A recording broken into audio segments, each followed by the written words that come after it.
इस वीडियो में हम कन्वे से रिलेटेड 10 इंपॉर्टेंट सेंटेंस से जानेंगे और वीडियो के लास्ट में एक छोटा सा टेस्ट भी है। कन्वे का मतलब होता है पहुंचाना, व्यक्त करना, बताना या संदेश देना।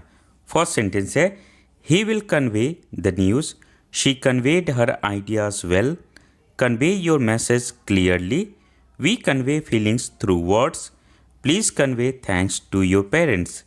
नेक्स्ट सेंटेंस है convey your ideas in class, convey your emotions gently, she conveyed her fear to mom, let us convey good wishes to India, convey feelings through your smile। अब आपके लिए एक छोटा सा टेस्ट भी है। कन्वे का हिंदी मीनिंग क्या होता है? दो ऑप्शन है, रोकना या बताना। सही आंसर वीडियो के कमेंट सेक्शन में बताना है। इसी तरह के और भी वीडियोस के लिए हमारे इस चैनल को आप सब्सक्राइब कर लो।